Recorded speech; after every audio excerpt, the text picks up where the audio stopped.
Dear students, welcome back to our class. आज हम लोग क्लास 6 के चैप्टर नंबर 5 के कुछ एक्सरसाइज करेंगे जो कि बेस्ड होगा हमारे पहले 3 लेक्चर्स के ऊपर।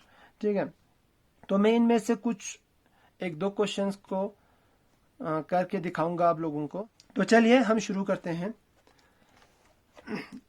सबसे पहले जो हमारा एक्सरसाइज नंबर 5.1 है उसका हम क्वेश्चन नंबर 2 लेते हैं।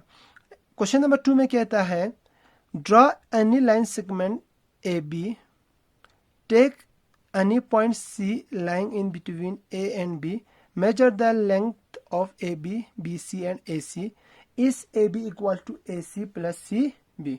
ये कह रहा है हमें सबसे पहले एक लाइन ड्रॉ करने हैं। हमें क्या करने हैं? कोई भी एक लाइन सेगमेंट ड्रॉ करने हैं जो कि होगा ए बी। फॉर एग्जाम्पल मैंने ये एक लाइन ड्रॉ किया है, लाइन ए बी। ठीक है, तो वो कहते हैं कोई भी एक लाइन सेगमेंट ड्रॉ कर दो ए बी, फिर उसके बीच में कोई एक पॉइंट लीजिए सी, इसके बीच में लेना है, इसी के ऊपर, इसी लाइन के ऊपर एक पॉइंट लेना है सी। फिर हमें इन सब को मेजर करने हैं। ठीक, तो चलिए हम मेजर करते हैं। सबसे पहले लाइन सेगमेंट ए सी को मेजर करते हैं। तो ये कितने सेंटीमीटर का आ रहा है? ये आ रहा है 10 सेंटीमीटर का। कितने सेंटीमीटर का आ रहा है? ए C is equal to 10 centimetre. इसके बाद हमें लाइन सेगमेंट सी बी को मेजर करने हैं।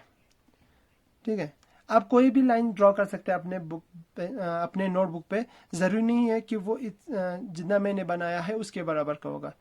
आप कोई भी लाइन सेगमेंट ड्रॉ कर सकते हो, उसके ऊपर कोई भी एक पॉइंट लेना है, पॉइंट सी करके, फिर आपको उसको मेजर करने हैं। तो मेरे केस में मैंने ये लाइन सेगमेंट ड्रॉ किया था ए बी, और मैंने उस पर एक पॉइंट लिया सी। अब ए सी कितना आ गया मेरे पास? 10 सेंटीमीटर का। इसी तरह से सी बी कितना सेंटीमीटर का आ रहा है? सी बी मेरे पास आ रहा है 4.5 सेंटीमीटर का। कितने सेंटीमीटर का आ रहा है? 4.5 सेंटीमीटर का। ठीक है, और जो मेरा लाइन सेगमेंट था ए बी, उसकी लेंथ कितने हैं? चलिए मैं वो भी नाप लेता हूं। जो मेरा पूरा लाइन सेगमेंट ए बी है उसका लेंथ कितना है? उसका लेंथ आ रहा है 14.5 सेंटीमीटर। 14.5 सेंटीमीटर। ठीक है,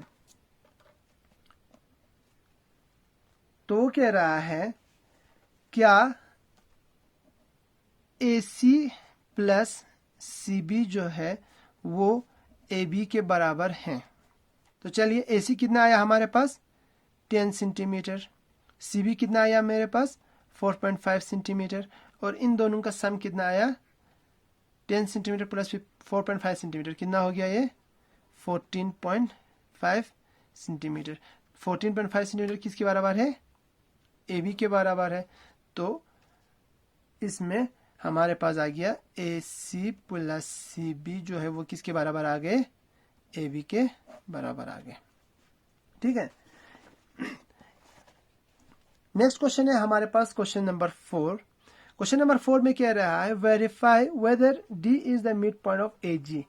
इस वाले क्वेश्चन में एक हमारे पास लाइन है जिसके ऊपर बहुत सारे पॉइंट्स हैं, A B C D E F G और 0 करके। क्वेश्चन कह रहा है जो पॉइंट डी है क्या वो लाइन सेगमेंट ए जी का सेंटर है, मिड पॉइंट है?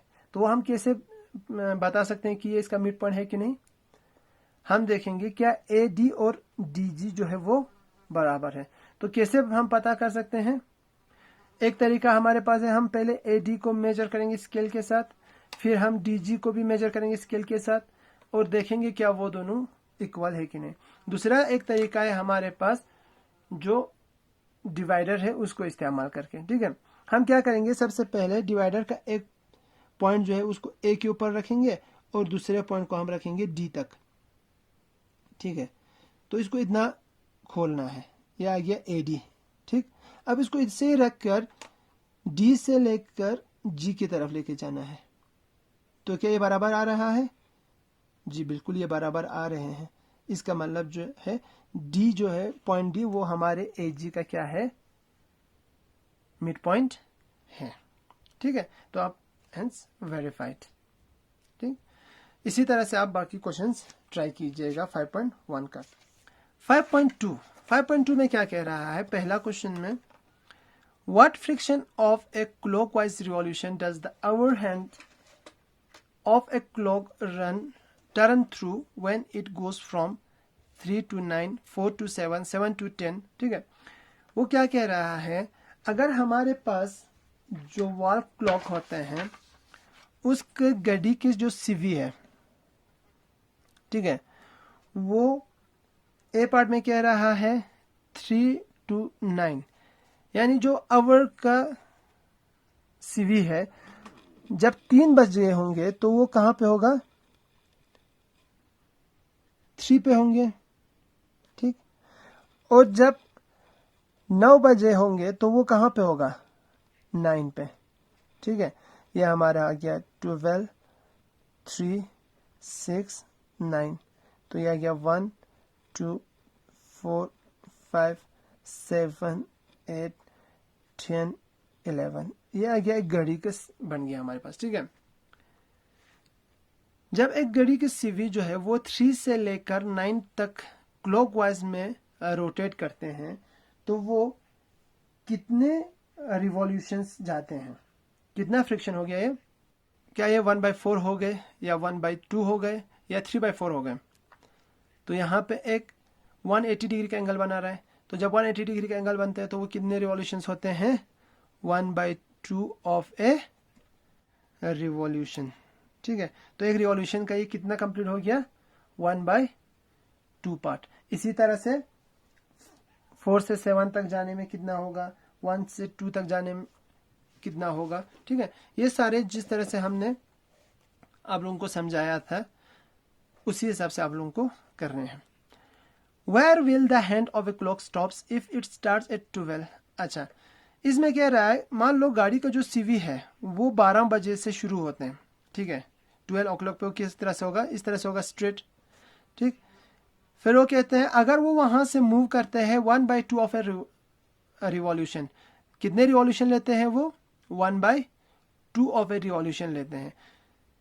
किस वाइज में, क्लॉकवाइज में, यानी जिस तरह से घड़ी की सीवी घूमते उसी डायरेक्शन में जब वो घूमते हैं कितना, 1/2 ऑफ ए रिवॉल्यूशन, तो वो किस पे पहुंचेगा, जब वो 12 से स्टार्ट करेंगे 1/2 रिवॉल्यूशन होगा तो वो किस पे पहुंचेगा, क्योंकि 1/2 रिवॉल्यूशन कितना होता है, 180 डिग्री का होता है, तो वो पहुंचेगा 6 पे। इसी तरह से अगर 2 से स्टार्ट करते हैं तो किस पे पहुंचेंगे, अगर घड़ी का सीवी जो है वो 2 के ऊपर है, ठीक, और वो क्लॉकवाइज में 1/2 ऑफ ए रिवॉल्यूशन लेते हैं क्लॉकवाइज में, तो पहला रिवॉल्यूशन होगा 90 डिग्री का, दूसरा फिर से होगा 90 डिग्री का, तो वो कहां पे पहुंचेंगे, 180 पे पहुंचेगा। सॉरी, वो किस पे पहुंचेगा, 8 पे पहुंचेगा। किस पे पहुंचेंगे, 8 पे। ठीक है, इसी तरह से ओके। क्वेश्चन नंबर 3 का बी पार्ट क्या कह रहा है, which direction will you face if you start facing east and make 1.5 of A revolution clockwise. अगर आपका चेहरा जो है वो ईस्ट की तरफ है, ठीक है, यह आ गया आपका डायरेक्शन चार्ट। ठीक है, यह आ गया ईस्ट, यह आ गया वेस्ट, ठीक, यह आ गया नॉर्थ और यह आ गया आपका साउथ। अगर आप यहां से ईस्ट की तरफ फेस करके बैठे हो तो क्या कह रहा है, अगर आप ईस्ट की डायरेक्शन में हो और आप वहां से 1.5 ऑफ रिवॉल्यूशन लेते हैं क्लॉकवाइज में, तो यहां से जब क्लॉकवाइज में जाएगा यह हो गया 1.5 रिवॉल्यूशन, फिर वापस घूम के जब आप यहाँ पे पहुंचेंगे तो कितना कंप्लीट हो गया, एक रिवॉल्यूशन कंप्लीट हो गए। लेकिन वो कह रहा है 1.5 रिवॉल्यूशन, एक रिवॉल्यूशन के बाद एक और हाफ रिवॉल्यूशन लेना है, तो यहां से फिर हाफ रिवॉल्यूशन लेंगे तो कहां पहुंचोगे आप, वेस्ट के डायरेक्शन में। ठीक है, 1/2 रिवॉल्यूशन 180 डिग्री का होता है, तो आपका फेस का डायरेक्शन कहां पहुंचेगा, वेस्ट के डायरेक्शन में, तो आप यहां पे लिखेंगे वेस्ट। ठीक, इस तरह से आप बाकी सारे करेंगे। ठीक है, इसी तरह से आपको कह रहा है क्वेश्चन नंबर 4 में, कितना पार्ट ऑफ रिवॉल्यूशन आप घूमोगे जब आप ईस्ट से क्लॉकवाइज जाओगे नॉर्थ की तरफ। ठीक है, यानी ये आपके आ गया direction chart, east, west, north और साउथ। ठीक है, आप फेस कर रहे हैं नॉर्थ की तरफ, आप फेस कर रहे हैं ईस्ट की तरफ, सबसे पहले आपका डायरेक्शन जो है वो इस तरफ है, ईस्ट की तरफ। फिर आप वहां से क्लॉकवाइज टर्न लेके कहाँ जाते हो, नॉर्थ की तरफ। यहाँ से आप क्लॉकवाइज में जाएंगे कहाँ तक, नॉर्थ की तरफ, यानी आपका फेज यहाँ पहुंचा, यहाँ से आप घूमोगे यहाँ तक, ठीक। तो आपने कितना रिवॉल्यूशन लिया इसमें, ये आ गया 1/4 रिवॉल्यूशन, ये आ गया 1/2 रिवॉल्यूशन, और यहां तक कितना आ गया 3/4 ऑफ रिवॉल्यूशन, ठीक है। तो आपको ईस्ट से लेकर नॉर्थ तक क्लॉकवाइज में जाने के लिए कितना रिवॉल्यूशन लेना पड़ रहा है, 3/4 ऑफ ए रिवॉल्यूशन। अब इस चीज का ख्याल रखना क्लॉकवाइज और एंटी क्लॉकवाइज का। अगर यहां से एंटी क्लॉकवाइज लिखा होता तो हम सिर्फ 1/4 ऑफ ए रिवॉल्यूशन ले लेते हैं, ठीक है। शाबाश। इसी तरह से आप बाकी सारे क्वेश्चंस ट्राई करेंगे, ठीक। नेक्स्ट हम जाते हैं एक्सरसाइज नंबर 5.3 पे। एक्सरसाइज नंबर 5.3 का पहला क्वेश्चन एक मैचिंग है जो शायद आप आराम से कर सकते हो, ठीक। सबसे पहले कह रहा है स्ट्रेट एंगल किसको कहते हैं, राइट एंगल किसको कहेंगे, एक्यूट एंगल कौन से होंगे, ऑब्ट्यूज एंगल कौन से होंगे, रिफ्लेक्स एंगल कौन से होंगे। Less than 1/4 of A revolution, 1/4 of A revolution से छोटा, उसको हम क्या कहते हैं। सबसे पहले 1/4 ऑफ ए रिवॉल्यूशन कितना होता है, शाबाश 90 डिग्री का होता है। तो 90 डिग्री से कम वाले को हम क्या कहेंगे, एक्यूट कहेंगे। तो ये हो गया इसके साथ। मोर देन हाफ ए रिवॉल्यूशन, एक रिवॉल्यूशन का जो हाफ है यानी 1/2 है, उससे ज्यादा को हम क्या कहते हैं, हाफ ऑफ ए रिवॉल्यूशन कितना होता है, शाबाश 180 डिग्री का होता है। तो उससे ज्यादा जब होगा, 180 से ज्यादा होगा, उसको हम क्या कहेंगे, रिफ्लेक्स एंगल कहेंगे, शाबाश। Half of A revolution, half of A revolution कितना होता है, स्ट्रेट एंगल बनते हैं क्योंकि वो 180 का होता है, ठीक। 1/4 ऑफ ए रिवॉल्यूशन, रिवॉल्यूशन का 1/4 कितना होता है, 90 डिग्री होता है। तो 90 डिग्री को हम क्या कहते हैं, राइट एंगल, शाबाश। Between 1/4 and 1/2 of A revolution, एक रिवॉल्यूशन की 1/4 रिवॉल्यूशन कितना होता है, 90 डिग्री। 1/2 ऑफ ए रिवॉल्यूशन कितना होता है, 180 डिग्री। तो 190 और 90 डिग्री और 180 डिग्री के बीच में कौन से एंगल्स होते हैं, ऑब्ट्यूज एंगल्स होते हैं, ठीक है। वन कंप्लीट रिवॉल्यूशन, एक पूरे कंप्लीट रिवॉल्यूशन में कितने एंगल बनते हैं, 360 डिग्री एंगल बनते हैं, लेकिन वो यहाँ पे दिया हुआ नहीं है, ठीक। तो बाकी यहां तक मैच होगा इसके साथ। क्वेश्चन नंबर 2 में कहते हैं इनमें से कौन सा राइट एंगल है, कौन सा स्ट्रेट है, कौन सा एक्यूट है, कौन सा ऑब्ट्यूज है, कौन सा रिफ्लेक्स है, ठीक। हर एक एंगल जो यहाँ पे मार्क किया हुआ है आपको बताना है कि वो कौन सा एंगल है, ठीक। नेक्स्ट है हमारे पास 5.4। 5.4 में हमें क्या कह रहा है, what is the measure of A right angle, एक राइट एंगल के मेजरमेंट कितना होता है, गुड 90 डिग्री। स्ट्रेट एंगल का कितना होता है, गुड 180 डिग्री।